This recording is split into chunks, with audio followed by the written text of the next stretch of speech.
everybody. It's Dee here, and I'm streaming out of Humboldt County about Humboldt County to Humboldt County and anyone else who cares. And remember, we're going through this study right now, this big fat book, and we're only on chapter 3. So if you haven't been with me before, this is a great time to jump on and learn about the making of America. And hopefully we can do it again because we need to fix ourselves, don't we? We're kind of a mess right now. I am doing this as a pre record from now on so that I can just give you this information. Most people that watch this stream watch it as a replay. They're not really engaging with chat. I can't engage with chat. I'm reading. So I figured this will be the best thing for me to do to keep myself on course. Ha ha ha. Psych. Just kidding. I'm not doing it that way. What's up, everybody? It's Dee, and I'm streaming out of Humboldt County about Humboldt County to Humboldt County and anyone else who cares and is present and wants to learn about the Constitution. I have to get back to work. A lot of break takers out there, I hear. So I'm going to get off my break, but I'll just say this: God, family, country. Amen. Okay, so I've done 2 chapters prior to this. Chapter 3 is what I'm going to be reading today. So we're going through the making of America. It's a whopper book, you know. So, if right now isn't the best time for you to listen to this, then maybe it's a bedtime reading. But I do hope that you will take the time to hear the words. This chapter is on the Revolutionary War is fought under a weak constitution. And as usual, once I begin reading, I'm not going to be able to be engaging with chat at all. So just welcome now to everybody who's here. I hope you enjoy this reading. I'm sure I'll be breaking this down into 2 parts, A and B, because it's like 20 pages. So I really only want to do 10 pages typically. Let's see, 80, we're going to go to 85. We're on 65. Yeah, so I'll go to like 75. That's what I'm going to do. Let's see if that's a good place to stop. Yeah, I guess so. I think so. We'll stop right before the liberation of Boston. How about that? Okay, well, welcome again, everybody. Happy Monday. I'm glad you could join me. And, let me share my screen because I do have that option for you. Let's see, share screen.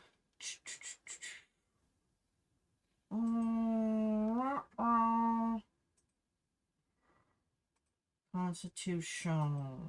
We're on chapter 3. Chapter 3.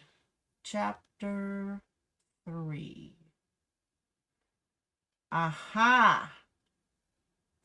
Let's see. We got some stragglers in here at the last minute. Lauren, Bonnie, good to see you. All right, are we ready to go? Let's go. Let's really, really go. Okay, here we go. The Revolutionary War is fought under a weak constitution. I hope you guys can hear me all right. Because by now, if not, too bad. No, I'm just kidding. What's up, 420? Good to see y'all. Okay, here we go. 10 pages, beginning right now. By the time the 13 English colonies in America adopted their Declaration of Independence, they had already been meeting together as a confederation of states or as a Congress of states for nearly 2 years. They had done this without any authority from England and without any formal constitution. However, as the time drew near to establish themselves as a free and independent people, they decided to organize under some type of formal charter. On June 12th, 1776, one day after the appointment of the committee to write the Declaration of Independence, a committee of 13 members of the Congress was appointed to draft a constitution. It was not to be a people's constitution, but simply a compact among the states. The Dickinson's draft. John Dickinson was appointed chairman of the committee and wrote the first draft of the proposed Articles of Confederation. This was significant because only a year earlier he had been strongly opposed to independence. Sorry, I'm just checking to see how that font is for you guys, if that's doable there. In fact, he had written the famous Olive Branch Petition, which Congress adopted on July 8th, 1775, seeking some kind of conciliation with Parliament and the king. The king refused to read the petition because it came from traitors and rebels. Dickinson was incensed. Although American-born, he had received some of his training as a lawyer in England. After the king's abusive rejection of the American petition, Dickinson ceased to be a loyal Englishman and became a loyal American committed to independence. Dickinson's draft would have created a national government that would have been the standard by which the rights, powers, and duties of the states were to be measured, but this was too strong for most of the delegates. The heady wine of state sovereignty and their newly proclaimed independence was too delicious and too fresh in their experience to be surrounded so casually to another national government that might turn out to be as arrogant and abusive as the king. The congressional draft. The Congress therefore began whittling away at Dickinson's draft. The members haggled and wrangled until November 15th, 1777, when they finally agreed to accept a severely watered-down version of Dickinson's draft. It was little more than a shallow compact among the 13 sovereign states. It assured the states they were to remain supreme, independent, and largely disunited. It emphasized perpetual union, but merely coordinated them instead of consolidating their 13 sovereignties into a genuine union. It was in this form that the Articles of Confederation were sent to the states for ratification. However, the states took longer than the Congress to mull over the ramifications of a central government, even a weak one, and the last of the states, Maryland, did not adopt the Articles until March 1st, 1781. Maryland held out until all the states had given up their claims to the Western territories and allowed these to be ceded to the Confederation. But while all of this was going on, George Washington and a few thousand volunteers and enlisted recruits were desperately trying to fight the War of Independence. The Congress operated under the Articles of Confederation all through the war, even though the Articles were not formally ratified until the war was nearly over. Brief outline of the Articles. Because we are engaged in a study of Constitution writing, let us briefly outline precisely what manner of government the Articles of Confederation provided. Article 1, name of the new nation. The name of the new confederacy shall be the United States of America. Article 2, sovereignty of the states. Each state retains its sovereignty, freedom, and independence, and reserves to itself every power not expressly delegated to the United States Congress. Article 3, confederation for mutual welfare. The several states enter into a firm league of friendship and bind themselves to assist each other for their common defense, the security of their liberties, and their mutual welfare. Article 4, interstate rights and responsibilities. To facilitate relations between the states, the free inhabitants of each state shall be entitled to all of the privileges and immunities enjoyed by citizens of the several states. They also shall enjoy freedom of travel and the privilege of trade and commerce. The property of the Confederacy of the United States shall be immune to taxation or regulation by the states. Criminals fleeing from one state to another shall be subject to extradition, and each of the states shall give full faith and credit to official acts of the other states. Article 5, structure of the Continental Congress. The legislator of each state shall have delegates selected annually to meet in Congress the first Monday in November each year. No state shall be represented by less than 2 or more than 7 delegates. Each state shall finance the support of its delegates. Each state shall have 1 vote. Delegates shall enjoy freedom of speech and shall not be questioned outside of Congress for statements made therein. They shall not be subject to arrest while serving in Congress except for treason, felony, or breach of the peace. Article 6. Limitations on states. No state without the consent of Congress shall enter into any treaty with a foreign power or another state. No state shall impose any duties in violation of a treaty. No state shall maintain a standing army or navy in peacetime except that which is required for its defense. Each state shall maintain and equip a disciplined militia. No state shall engage in war without the consent of Congress unless actually invaded, nor shall any state commission ships or issue letters of marque and reprisal until a declaration of war by Congress. Article 7. Appointment of militia officers. When land forces are raised by any state, all officers from colonel on down shall be appointed by the state. Article 8.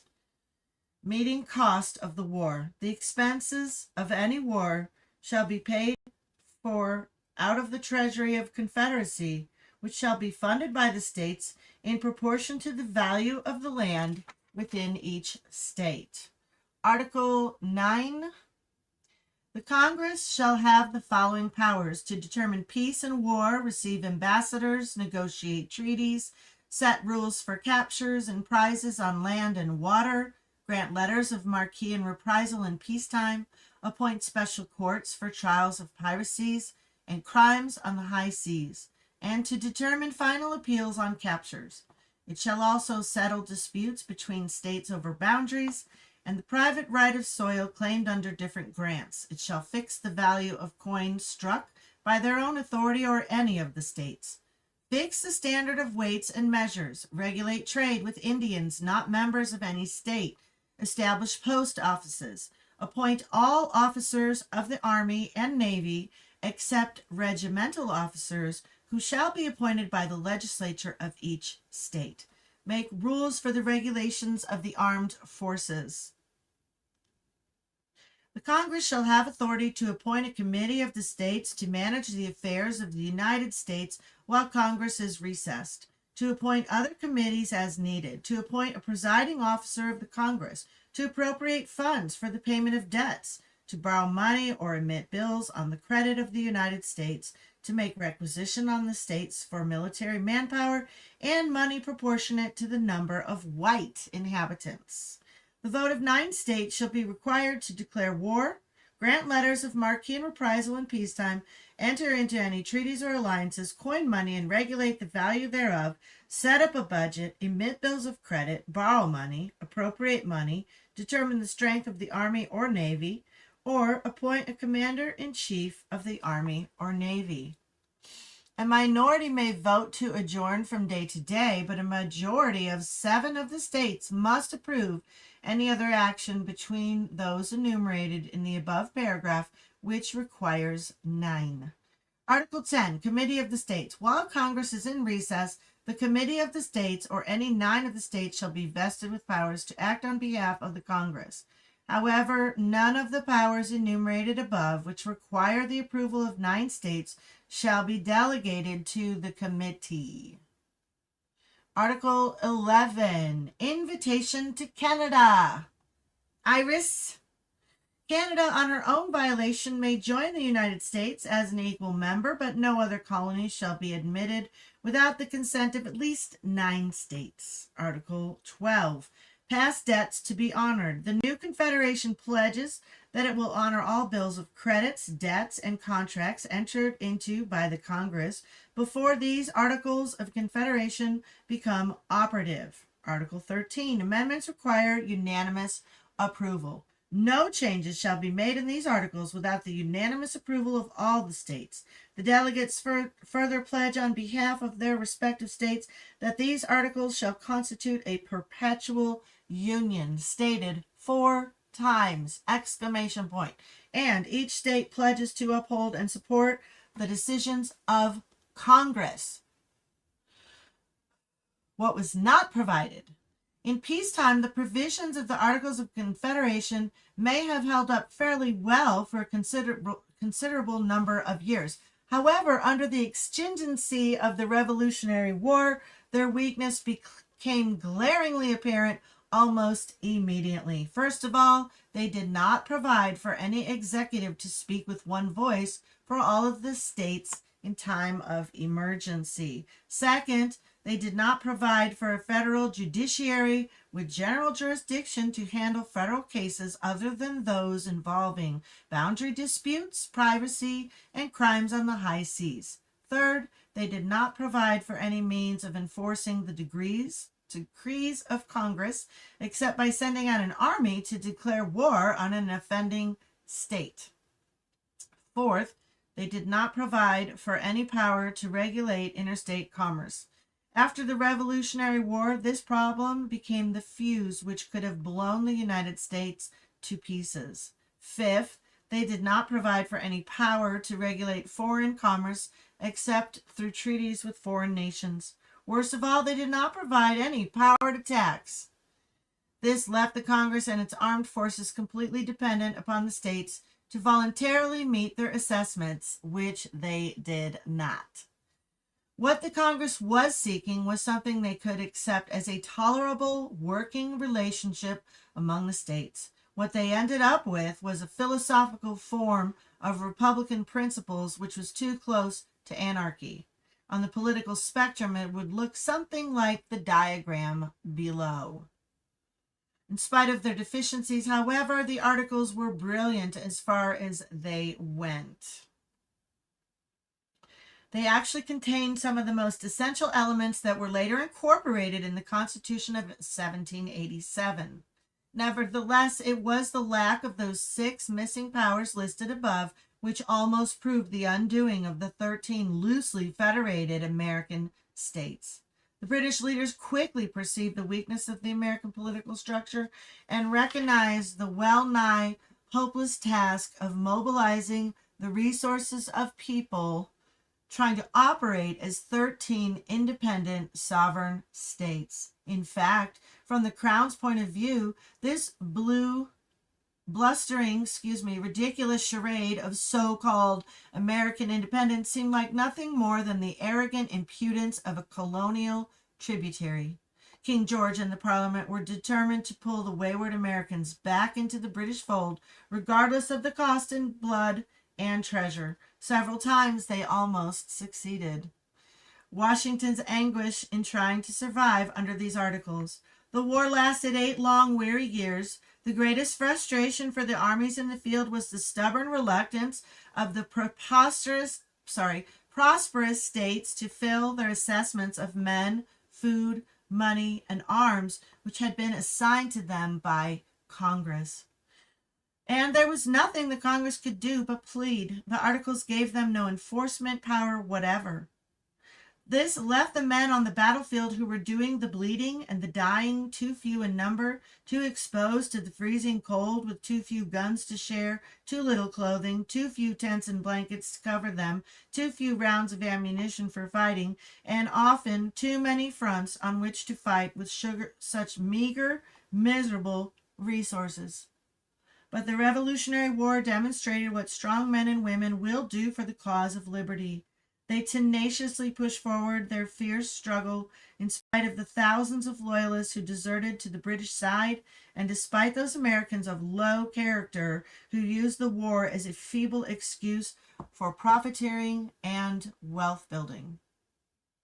Under these circumstances, it required a master's hand to keep the fragments of men and materials sufficiently coordinated to maintain at least the semblance of a fighting force. That tremendous task fell on the courageous tenacity and instinctive talents of a professional farmer from Virginia who had received practically all of his training merely as a militia officer on the Appalachian frontier. George Washington. Washington was a member of the Congress at the time he was drafted to serve as the commander-in-chief of the Continental Army of the United States. The date was June 15, 1775. Following his appointment, Washington proceeded north and arrived in Cambridge on July 2nd. The Congress had given him an army, but he actually found himself in charge of a hardy, noisy band of unorganized farmers, sailors, merchants, mechanics, and roustabouts. This was typical of the task Congress would be handling Washington for the next 8 years. Monumental assignments with skimpy resources to achieve them.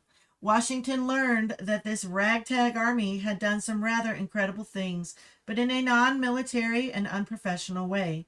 Rude lines of fortifications had been put together around Boston, but they had been erected rather crudely and without competent army engineers to guide them. A few officers were looking after the commissary department, but there was no one in charge. There was no capable officer heading up recruitment or mustering. No one seemed to be in charge of the barracks or the hospital, and there was only a haphazard method of paying the soldiers. There was no official uniform, and the differences in costumes added to the spirit of jealousy and faction among the state militia. Nevertheless, spirits seemed high when Washington first arrived, sometimes too high.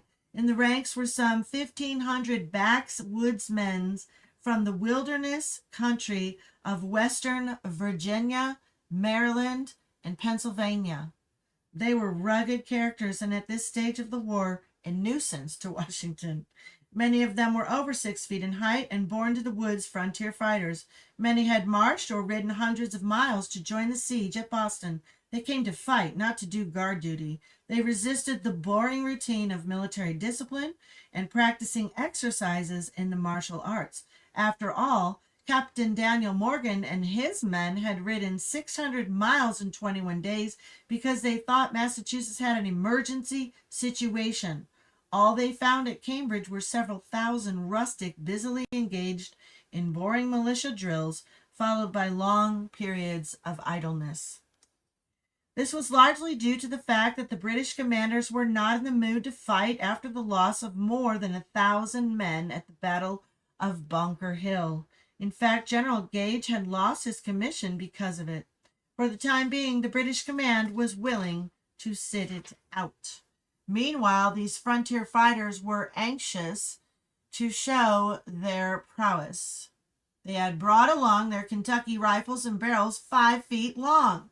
They were made by German and Swiss gunsmiths in Pennsylvania.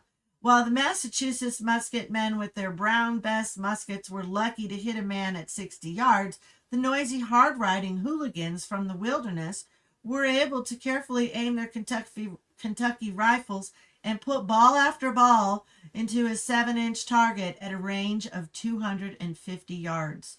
This would be phenomenal, even for modern weapons. The expedition into Canada. While Washington was struggling to get to the siege of Boston properly entrenched, orders came from Congress to invade Canada. The idea was to drive out the somewhat meager British forces so that the French Canadians would become the 14th state, perhaps several states later on. Congress appointed Major General Philip Schuyler as the leader, but he was such a bad choice that his subordinates, Brigadier General Richard Montgomery, a former British officer, had to take the initiative and move forward on his own. He captured Montreal without Schuyler on November 13, 1775. Meanwhile, Congress had ordered Washington to send a second expedition up through Maine along the river route and capture Quebec. Benedict Arnold was agitating for something to do, so Washington gave him the command. He took 1,000 volunteers, including Daniel Morgan, and a goodly number of the frontiersmen with the Kentucky rifles. Arnold and his men endured one of the most devastating treks of the entire war as they tried to reach the St. Lawrence River through Maine. After numerous setbacks, they finally boarded their barges to descend the roaring rapids of the Chaudiere River, but many smashed on the rocks and a considerable number of men were drowned. Pushing forward along narrow defiles, the survivors waded for over 180 miles through icy water. What was supposed to take them 20 days required 45 days, and they were forced to travel twice the distance originally estimated by the guides. En route, their food had given out. To survive, they had eaten broth made from boiling their moccasins and leather breeches. They even killed and ate their dogs. By the time this bedraggled band reached the St. Lawrence on November 15th, 1775, there were only 600 left, and they were a scrubby, ragged bunch of scarecrows, and most of them without shoes. The delay in their arrival soon caught them in a deadly Canadian winter. Montgomery hurried up with 300 American reinforcements from Montreal, but the British forces had also been strengthened. The bitter cold, the outbreak of smallpox, and the general debilitation of the men because of food shortages all combined to doom the American campaign against Quebec. The leaders made a heroic effort to carry out the mission Congress had given them, but it failed. Montgomery was killed and Arnold was wounded. Using the only option open to them, the Americans frantically retreated to Montreal. Within 6 months, they had been driven out of Canada altogether. I'm just going to read half this page and then we'll be done. The cannon from Fort Ticonderoga. With so much bad news pouring out of Canada, morale was low among the troops around Boston. Over 4,000 of them went home. Among the remaining regiments, many were sick, and when enlistments were up, few signed on for another tour of duty. Congress was unable to enforce the assessments against the states for either men or money, so many quotas were largely unfulfilled. Congress wanted Boston liberated, but Washington found himself too weak to force its surrender. For this new commander, it was a bleak winter, the first of many. To partially remedy the situation, Washington sent big 300-pound Henry Knox in midwinter weather to Lake Champlain, where Ethan Allen and his Green Mountain Boys had burned down Fort Ticonderoga the previous May. Knox was instructed to roust out as many patriotic farmers as possible from their warm hearths and dig the British cannon from the ashes of the fort. After that, he was to haul the cannon downriver until he reached western New York and then, by ox teams, cross the flatter terrain to Boston. However, that is not the way it worked out. Knox recovered 59 pieces of ordnance. Some were 24-pound cannon and some stubby little mortars, but when he put the heavier cannon on the barges, they sank to the bottom of the lake. Knox had them hauled up from the icy waters and put on sleds, which the oxen and horses pulled over trackless wastes of snow and ice across the ranges of the Taconics and then the Berkshires. Some of the animals died in their traces. Even Knox himself fastened a harness to his huge frame and helped pull some of the team up and over the summits.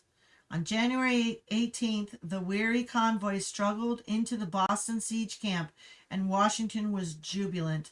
About the same time, some of the new recruits started arriving from some of the other states. It began to look as though Washington would have an army by spring after all. And we will pick it up on the liberation of Boston next time. Which I'm unprepared to state when that will be at this time. But let's see, 28 minutes? Not bad. Not bad. Well, anyway, thank y'all for being here. Yeah, do not underestimate the Ragtag Army. Absolutely do not do that. Yeah. I got to X someone here on X. Right on. Good to see you.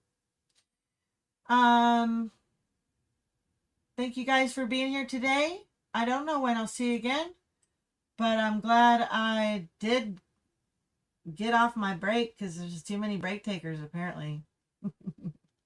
Thank you very much. I love y'all. God bless y'all. See you on the next one. Bye.